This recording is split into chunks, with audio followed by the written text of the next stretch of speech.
이신칭이는 종교개혁에 있어서 가장 핵심되는 교리였습니다.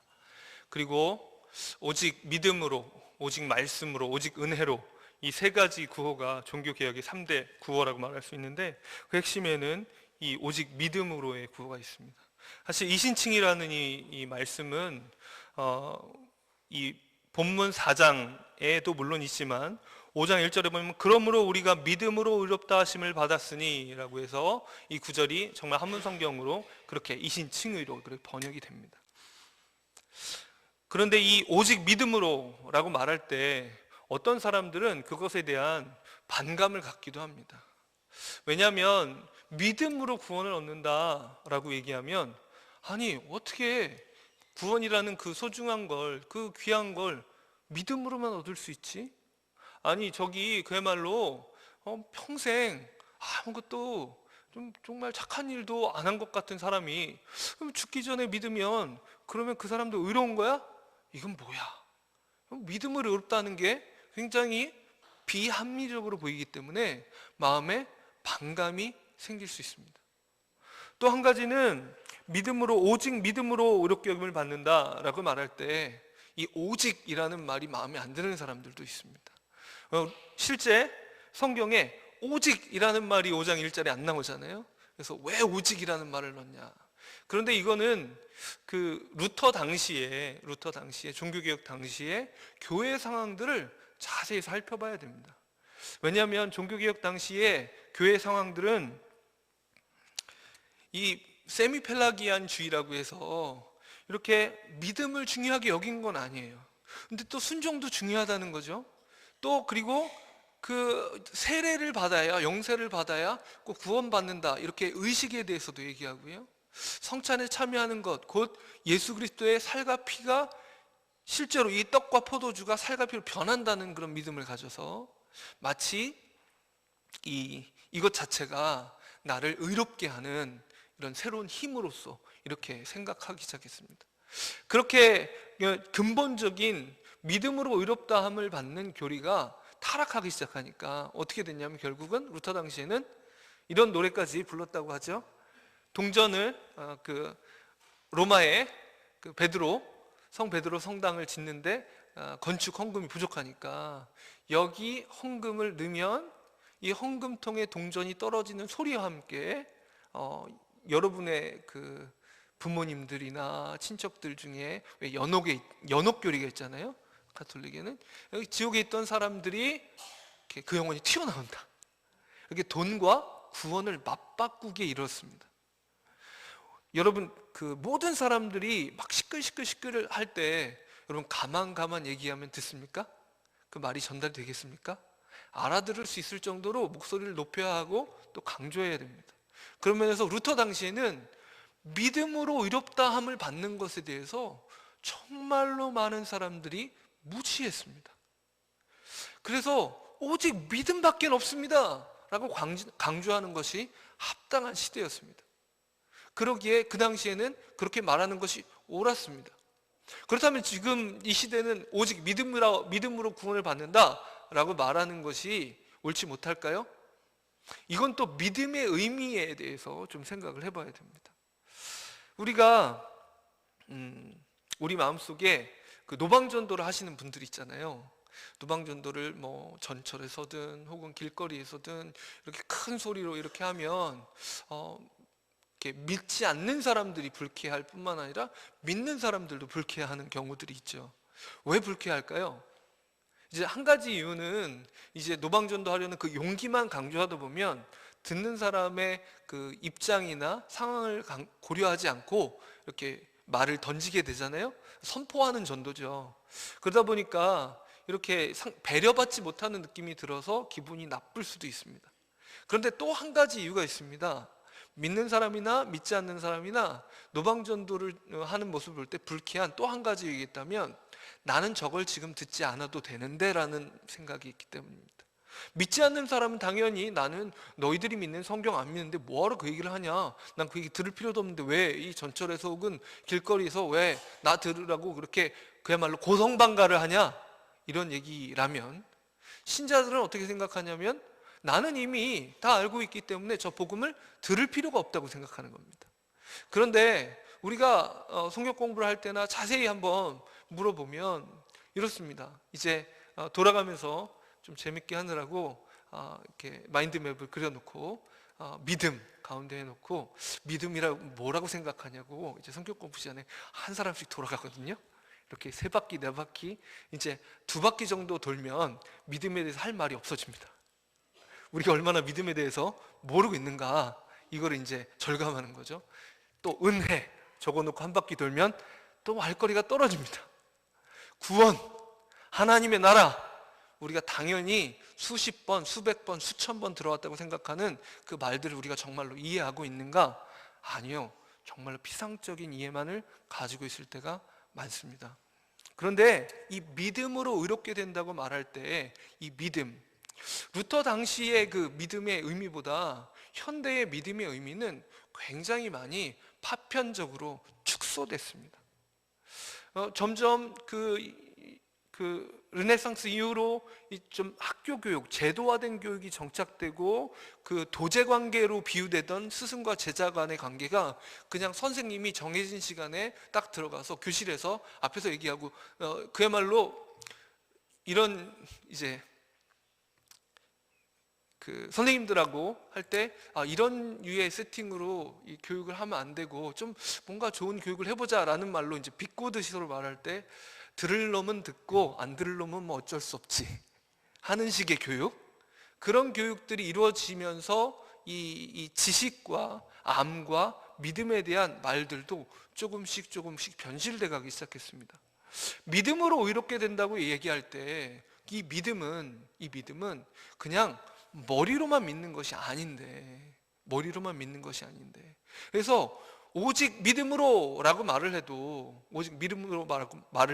믿음의 참된 의미, 신뢰라는 것이 변질되지 않았을 때는 믿음으로 의롭게 된다, 하나님을 믿음으로 의롭게 된다, 그것에 이해가 없을 수 있는데, 또 현대의 교회의 모습들을 보면 그 변질된 모습으로 어떤 게 있냐면 지식을 믿는 믿음으로 구원을 얻을 것처럼 생각하는 게 있습니다. 여러분, 우리 마음속에 우리는 저를 포함해서 하나님께 온 마음을 드리고 싶지 않은 때가 많습니다. 일부만 드리고 싶어요.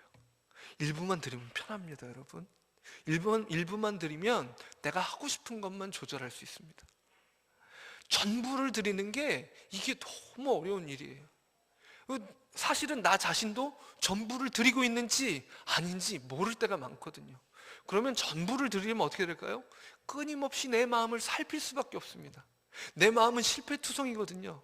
여러분, 그전에도 한두 해 전에 제가 막내 낳기 전에 밭을 갖고 보리라 이렇게 텃밭에 도전했다가, 이렇게 아시는 분들은 그 얼마나 험한 그 자풀이 난무하고 정말 딱한 그 밭 한 구석을 보신 분, 기억하시는 분 있을 텐데, 정말 우리의 마음은 가만 놔두면 자풀이 자랍니다.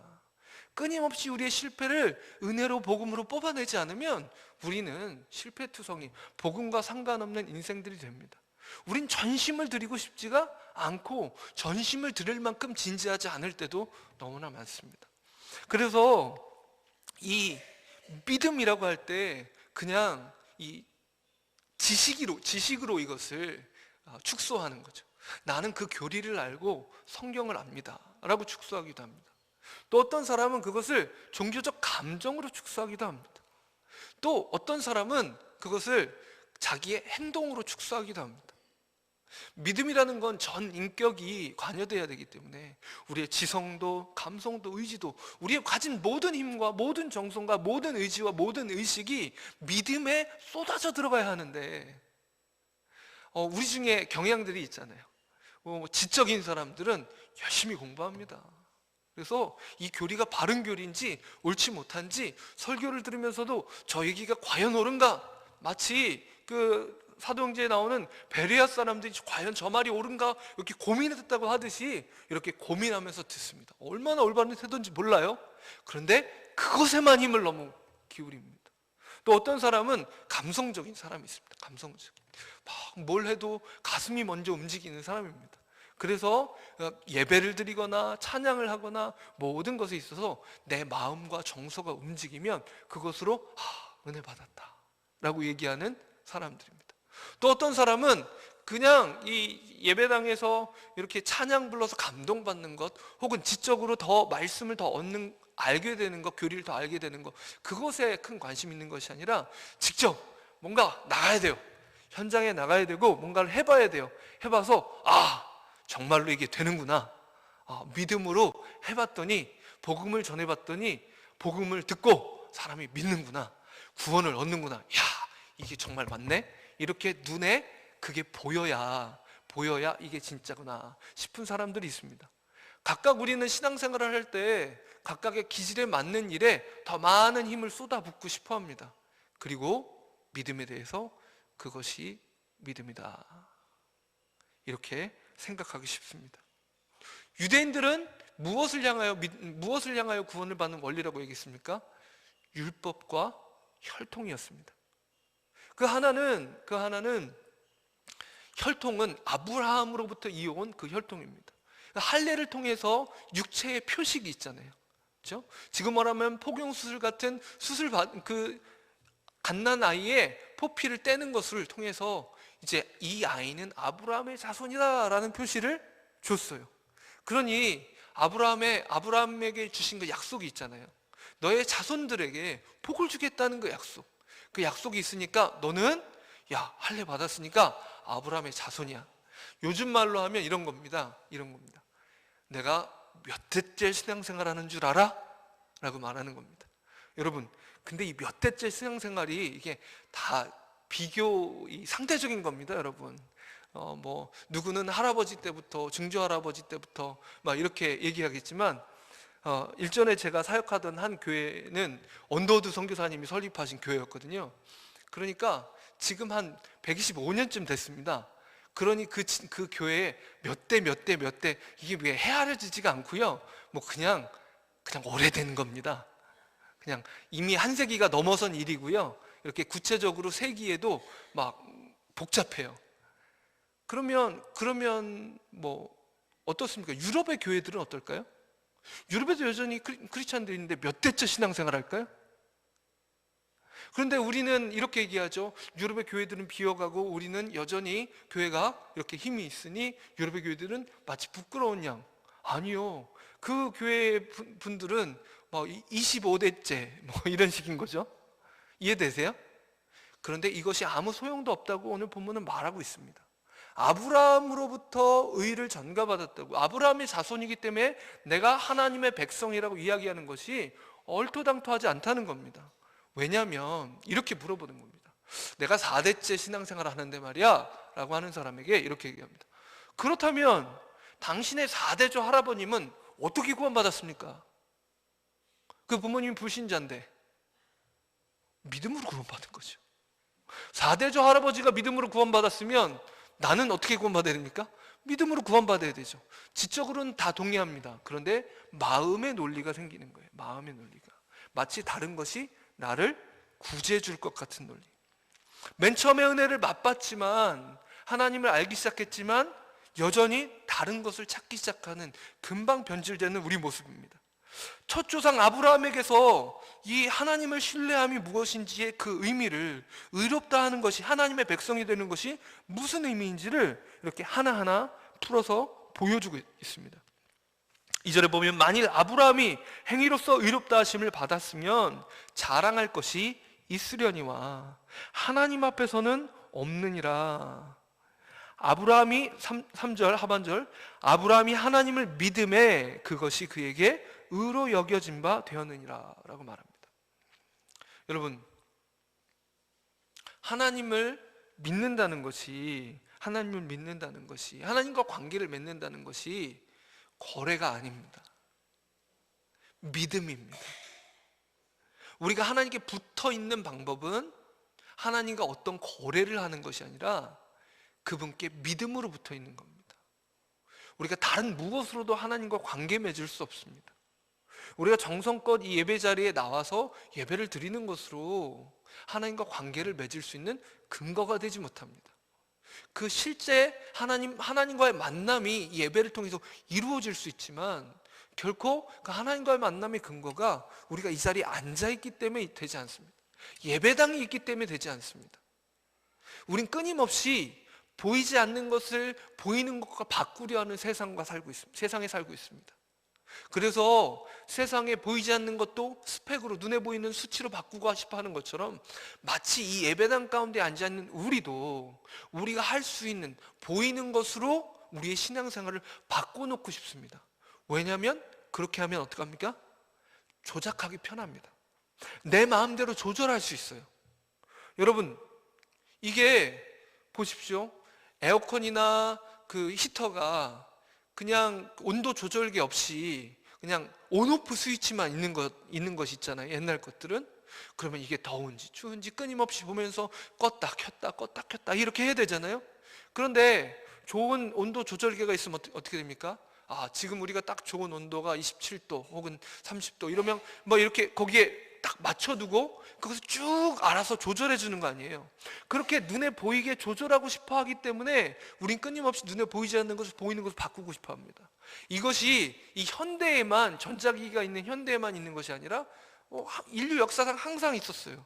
그래서 구약의 이스라엘 백성들이 보이지 않는 여호와 하나님을 금송아지 형상으로 바꿔놓지 않았습니까?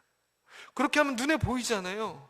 하나님이 어디 떠나신지 어쩐지 그냥 눈앞에 딱 있는 금송아지 하나로, 야, 그래, 하나님이 우리와 함께 계셔, 이렇게 말할 수 있는, 금송아지를 들고 움직이면 내가 원하는 곳에 금송아지를 갖다 놓을 수 있으니까 하나님이 우리와 동행하는 것이 아니라 우리가 하나님을 데리고 다니는, 참 조절하기 편하지 않습니까?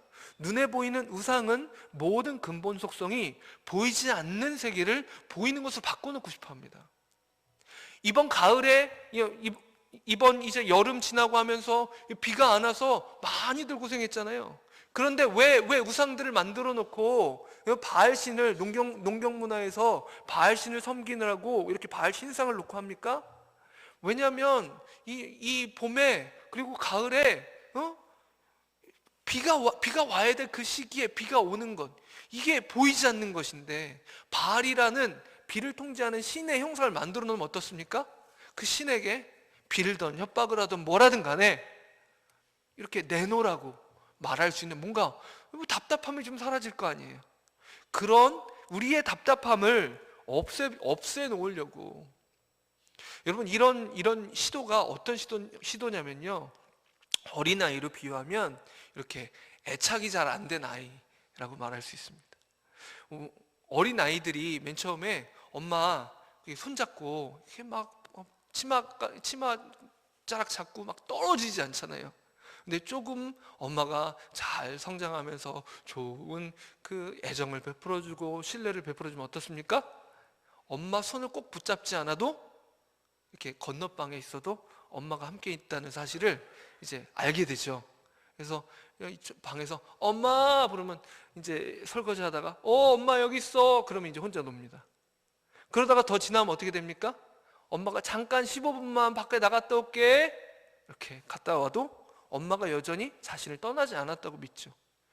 이렇게 아이가 정상적으로 성장을 하면 눈에 보이는 것으로부터 눈에 보이지 않지만 엄마가 함께하고 나를 떠나지 않을 것을 신뢰하는데, 우리 신앙인들은 어떻습니까? 하나님 아버지를 참으로 신뢰합니까? 마치 하나님께서 자판기처럼 직통응답을 해야 될 것 같아요. 항상 부모로서 어린아이를 양육할 때는 꼭 가르쳐줘야 될 중요한 것이 무엇이냐면 기다려 하는 메시지입니다. 기다림을 가르쳐줄 수 있는 부모가 얼마나 복된 부모입니까? 우리 하나님 아버지도 우리에게 기다림을 가르치십니다. 기다림을 통해서 우리를 성숙시켜 가십니다. 그런데 우리는 기다리고 싶지 않아요. 500원짜리 동전 넣고 띵 누르면 퐁당 나와야 되는 것처럼, 하나님이 그러고 안 나오면 어떻게 됩니까? 자판기를 발로 찹니다. 그죠? 자판기 고장난 거잖아요. 당장 눌러야 나와야 되는데 기도할 때 동일한 태도를 가지면 어떻게 됩니까? 기도했어요. 하나님, 전 정말 이게 필요합니다. 별 감언이설을 다합니다. 왜 감언이설을 다할까요? 거래하기 위해서입니다. 여러분, 하나님 신뢰하지 않기 위해서입니다. 하나님, 제가 이것만 해주시면 제가 이것도 하고 이것도 하고 이것도 하고 이것도 하고 이것도, 지금 뭐 하는 거예요? 사업상에 거래할 때 이런 얘기를 해요. 이번 거래만 성사시켜 주시면, 이렇게 예를 들어 제가 외판원입니다.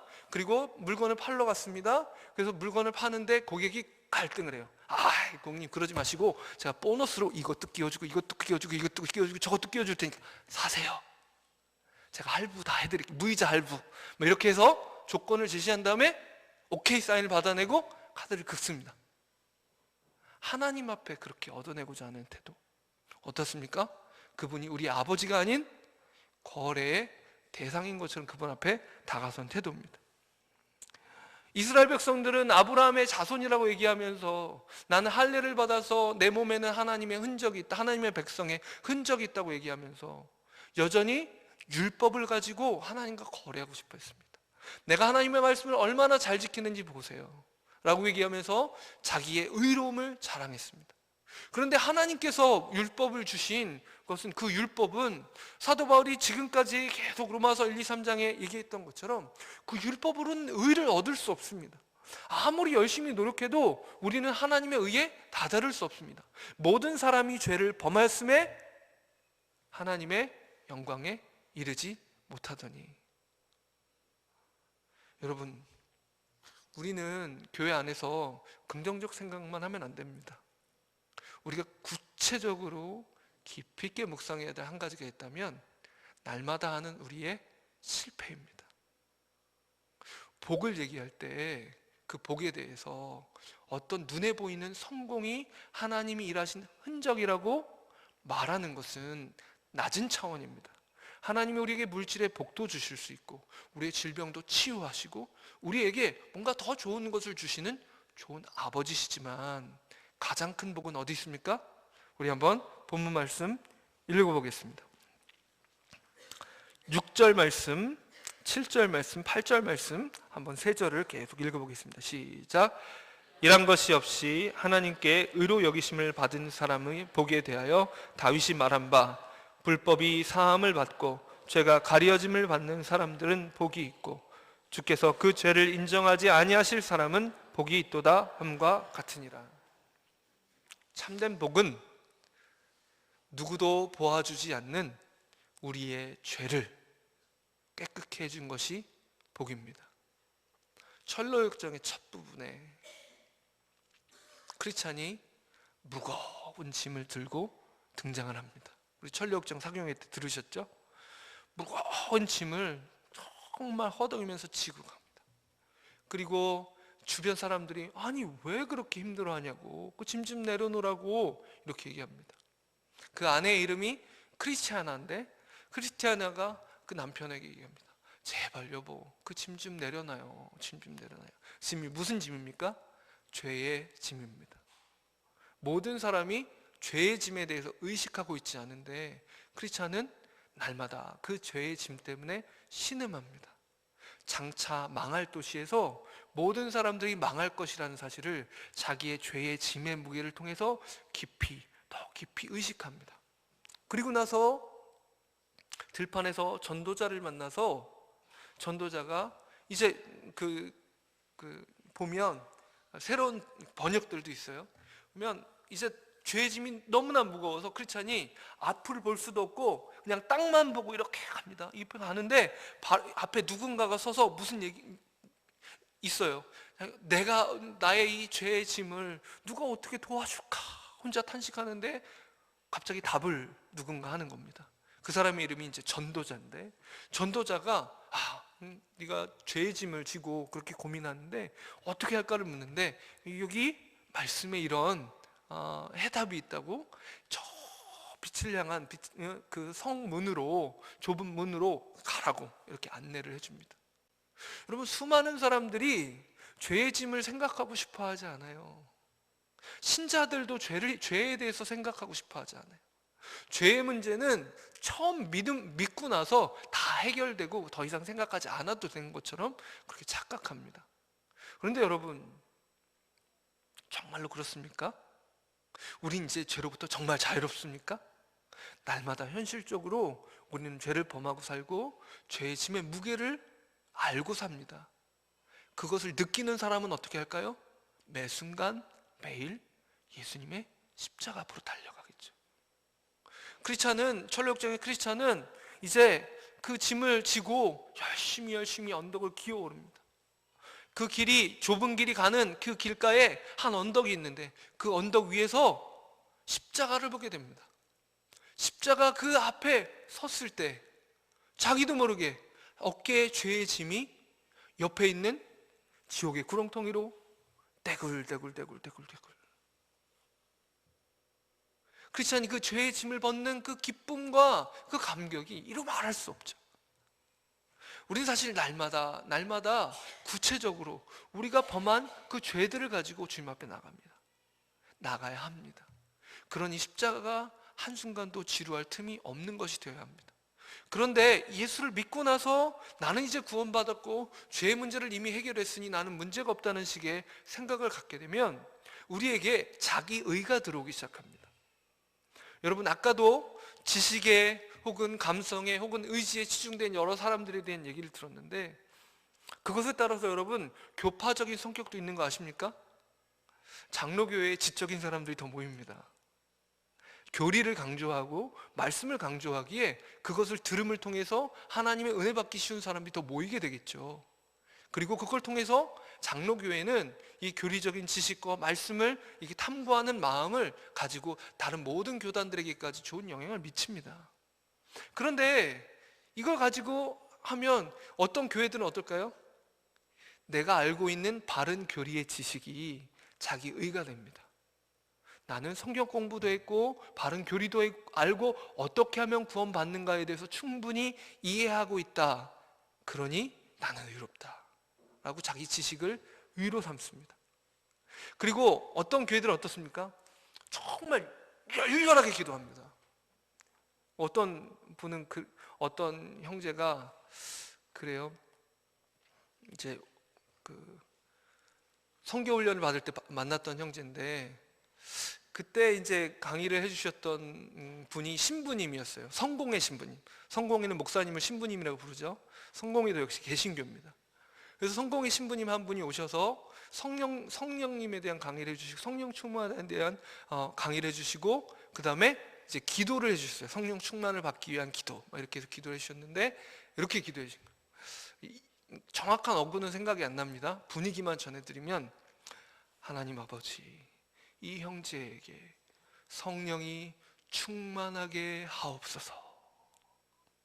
근데 막 은사가 나오고 막 성령의 충만함으로 그러니까 느껴지는 감정으로도 하나님 주신 놀라운 기쁨들 느껴지고 막 정말 이것이 성령 충만인가 싶은 일들이 일어나는 거예요. 그 얘기를 듣고 그걸 보고 한 형제가 그러더라고요. 성령 충만을 위한 기도를 이렇게도 하는군요. 왜냐면 그 친구는 순복음 계열의 이제 그런 교회를 나왔기 때문에 순복음 교회에서 어떻게 합니까? 그 형제의 표현을 그대로 옮기면 죽을 듯이 기도한다. 그 자리에서 죽을 듯이 성령 지금 나에게 임하시지 않으면 이제 그 교단에서 오순절 교단에서는 이제 성령 세례라고 부르죠. 성령 세례를 지금 주지 않으면 난 죽어버리겠습니다. 이런 어떤 그 사생결단의 각오로 이제 기도합니다. 그렇게 이제 열렬히 기도하는 교회에서는 종종 뭘 경험하냐면 강력한 체험들이 있습니다. 가슴에 불이 떨어진 것 같고요. 내가 3시간 동안 떼굴떼굴 굴렀다는 얘기도 있고 막 죄 때문에 막 괴성을 질렀다 그러고 막 죄가 너무 고통스러워서 견딜 수 없었다고 얘기하고 감정적인 강렬한 체험들이 있습니다. 그런데 여러분 그것이 여러분 교리도 소중하고 이런 영적 체험도 너무나 귀중한 것입니다. 하나님이 주시는 겁니다. 그런데 그 경험을 한 뒤에 뭐가 됩니까? 그 경험이 자기의가 됩니다. 영적 체험이 자기의가 되기 시작해서 십자가를 대신하는 일을 시작합니다. 또 어떻습니까? 또 다른 교회들에서는 이런 말씀을 길게 하는 이 개신교적 전통과 또 그런 전통과는 달리 또 이렇게 합니다. 그 예배에 예식이 참 장엄하고 또 그 성찬식도 항상 그 안에 있고 뭐 절차들이 쭉 있습니다. 앉았다 섰다 우리는 스테인드 글라스 이렇게 예수님의 십자가 시리즈로 고난 시리즈로 이렇게 돼 있는데 그런 것도 정말 휘황찬란하게 돼 있고 조명도 탁 들어가면 기도하고 싶게 조명도 참 경건하고 거기서 찬양대가 노래를 부르면 이게 노래가 얼마나 공간이 잘 설계되어 있는지 딱 천상의 화음이 들리는 듯합니다. 가톨릭 교회들 보면 여러분 이렇게 예배 드리면 뒤에 2층 발코니가 있어서 성가대는 2층 발코니에 섭니다. 그러면 딱 성가대가 찬양을 시작하면 천상의 그 화모니가 위에서 하늘에서 울려 퍼지는 듯한 느낌이 들기도 해요. 이제 개신교 안에서도 이런 전통을 중요시 예배의 절차의 중요를 여기는 교회들이 있는데, 이것도 너무나 귀하고 소중하고 은혜의 통로와 도구가 됩니다. 그런데 나중에는 이것이 뭘로 종종 변질하느냐? 예배의 절차와 순서가 자기의가 됩니다. 우린 이렇게 예배하고. 그러니까 가장 소중하고 아름다운 것들을 다 자기의로 바꿔버리는 것이 우리의 본성입니다. 술을 경계하십시오. 우리는 얼마나 간사한지 모릅니다. 우리가 하나님을 알수록, 성화될수록 더욱 죄는 교묘하고 간사하게 우리를 덮칩니다. 그래서 다윗은 다른 눈에 보이는 모든 것보다 죄를 용서받는 것이 참된 복이라고 얘기합니다. 그리고 할례 받는 것, 눈에 보이는 표시로서의 이 할례를 의지하기 시작했을 때 그것이 아니라는 거죠. 할례와 상관없이, 이 율법과 상관없이 할례 받기 이전에도 아브라함을 인도하시고 그와 관계를 맺은 하나님이 아니십니까? 그를 믿음으로, 여러분 이 믿음이라는 의미도 어떻습니까? 그냥 아브라함이 처음부터 하나님을 전적으로 신뢰했습니까? 아니죠. 하나님의 믿음을 가르치셨습니다. 신뢰를 가르치셨습니다. 마치 어린아이에게 부모가 신뢰를 가르쳐주고 그 수준을 높게 가르쳐주듯이 아브라함에게 하나님을 신뢰하는 법을 가르쳐주셨어요. 그럼 처음에 아브라함의 모습은 그것이 아니었을지라도 나중에 이삭을 드리는 그 시점에 아브라함의 모습을 보고서 하나님께서 이제 됐다 말씀하시는 거 아닙니까? 여러분, 이렇게 하나님께서는 우리를 만들어 가시고 우리를 보실 때 완성품처럼 보십니다. 왜냐하면 하나님은 시간에 구애받는 분이 아니기 때문에 우리의 지금 어설픈 모습을 보고 계신 것이 아니라 우리를 완성시킬 그 모습을 보시면서 그 모습으로 이미 흐뭇하신 거예요. 그 모습으로 이미 만족하시는 거예요. 하나님의 열심으로 우리를 계속 그렇게 만들어 나가시는 겁니다. 하나님께서 아브라함을 믿음으로 의롭다 이렇게 말씀하시는 그것을 유대인들은 그래 너는 할례를 못 받았으니 너는 의롭지 않아 라고 너와 나를 구분하는 표시로 삼고 자기를 의롭게 하는 표시로 삼았습니다. 우리는 정말 다양한 것들, 하다못해 세속적인 성공과 나의 지위를 가지고 교회 안에서도 인정받고 싶어하는 것이 우리의 본성입니다. 사실 어떻습니까? 우리에게 재물이 많으면 할 수 있는 일이 너무나 많죠. 재물이 있으면 내가 못하는 일도 남 돈 사서 시키면 되지 않습니까? 돈이 힘이 있어요. 그런데 참으로 믿음 있는 사람은 어때야 됩니까? 예수님께서 하신 말씀을 신중하게 봐야 되죠. 부자가 천국에 들어가는 것은 약대가 바늘귀에 들어가는 것보다 어렵다. 그러면 우리 중에 부유한 분들 어떻게 됩니까? 재정을 볼 때에, 내가 가진 재산을 볼 때에 내가 정말 청직이다, 청직이. 내가 청직이다, 청직이. 이 돈 한 푼도 내 거 아니다. 하나님이 다 맡겨주신 거다. 끊임없이 자신이 부자들이 빠지는 그 함정에 빠지지 않기 위해서 몸부림을 쳐야죠. 그것이 믿음에 합당한 태도일 것입니다. 믿음은 여기서 믿음으로 의롭다함을 받는다고 할 때 이 믿음은 신뢰의 대상이 바뀌는 겁니다. 아브라함의 자손이다, 나는 할례를 받았다라는 육체의 표식과 혈통을 믿는 믿음으로부터, 또 나는 율법을 받은 사람이고 말씀을 잘 알고 그 말씀을 정말 다른 사람보다 비교적 더 잘 지키고 있다라고 말하는 어떤 자신의 행위를 향한 신뢰, 혹은 현대판으로 말하면 교리적인 지식을 향한 지식이 나의 의가 되고, 혹은 내가 체험이 의가 되고, 내가 남보다 더 깊이 기도하고 남보다 더 영적인 체험을 했고, 또 혹은 나의 행위, 내가 이런 헌신도 했고 내가 이런 헌금도 드려봤고 내가 정말 이렇게 직업을 포기하면서 전적으로 하려고도 노력해봤고, 내가 뭐 어디 선교도 나가봤고, 막 이런 식으로 나의 행위에 신뢰를 두는 이 모든 거짓된 자기 의로부터 이것을 사도 바울이 표현을 하면 똥으로 여기고, 이걸 똥처럼 여기고 배설물처럼 여기고, 나를 위해 하신 하나님의 일에 나의 모든 신뢰를 두겠습니다. 여러분, 오해하시면 안 됩니다. 현대 교회가 믿습니다 얘기하면서 지식을 얘기하고 감성을 얘기하고 실제로 순종하지 않는 것 때문에 많은 비난을 받는데, 이신칭의가 순종 없는 믿음을 얘기하는 것이 아니라, 믿기 위해서 순종을 그만둔다는 얘기가 아니라 구원받기 위한 순종을 멈춘다는 겁니다. 구원받기 위한 순종, 하나님과 거래를 멈춘다는 겁니다. 하나님께 잘 보이기 위한 노력을 멈춘다는 겁니다.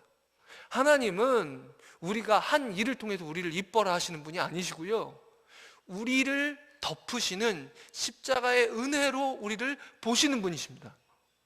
안 그러면 예배가 불가능합니다. 이 자리에서 하나님 앞에 나가는 것이 한 사람도 불가능합니다. 예수님의 렌즈를 통해서 우리를 보니까 이쁘죠. 안 그러면 우리가 어떻습니까? 솔직히 아시잖아요. 우리 마음속에 무슨 일이 일어나고 있는지. 아니, 모를 수도 있습니다. 하긴 우리는 죄에 대해서 외면하고 싶고 은폐하고 싶고 축소하고 싶은 사람이기 때문입니다. 여러분, 오늘 다시 한번 말씀하고 계십니다. 4장 22절, 21절, 22절 쭉 읽어보겠습니다. 20절부터 읽어보겠습니다. 시작. 믿음이 없어 하나님의 약속을 의심하지 않고 믿음으로 견고하여져서 하나님께 영광을 돌리며 약속하신 그것을 또한 능히 이루실 줄을 확신하였으니 그러므로 그것이 그에게 의로 여겨졌느니라.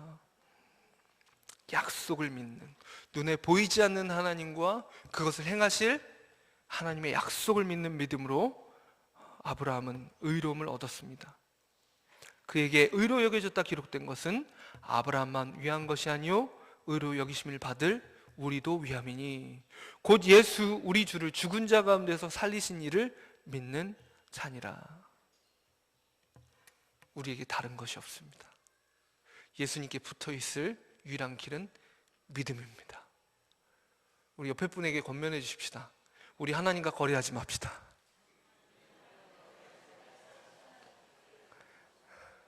우리 하나님을 믿읍시다. 우리 함께 기도하시겠습니다.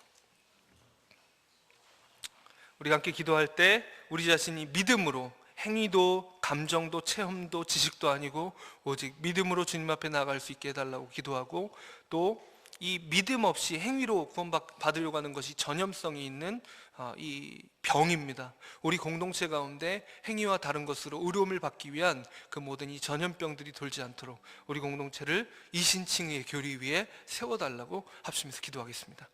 하나님 아버지, 이 시간 우리가 믿음의 이신칭의의 교리 위에 우리 교회가 세워지고 우리 자신의 삶이 세워지길 원합니다. 다른 어떤 것으로도 우리 인생이 세워질 수 없음을 기억합니다. 성령 하나님 도와주셔서 이 시간 우리를 가르쳐 주시옵소서. 믿음으로 살게 해주십시오. 행위로 살거나 체험으로 살거나 지식으로 사는 것이 아니라 우리의 전심으로 하나님을 신뢰함으로 살게 하시길 원합니다. 우리가 뭔가 하는 것으로 우리를 구원할 것이 아니요 우리를 향하여 행하신 하나님의 놀라운 일들로 우리가 살아날 것을 믿습니다. 예수 그리스도의 십자가와 그 놀라운 은혜의 사랑을 우리가 신뢰하오니 우리를 오늘도 건져 주시옵소서. 우리에게 다른 눈에 보이는 모든 복보다 십자가의 복이, 십자가의 죄를 용서받는 복이 가장 큰 복임을 믿사오니 오늘도 우리를 정결케 하여 주시옵소서. 하나님, 우리 공동체를 또한 그 전염병으로부터 고쳐주셔서 하나님 지켜주셔서 우리가 믿음으로 세워지는 공동체, 보이지 않는 것을 보는 공동체, 보이는 것에 집착하지 않는 공동체 되게 도와주시옵소서. 예수 그리스도의 이름으로 기도드리옵나이다. 아멘.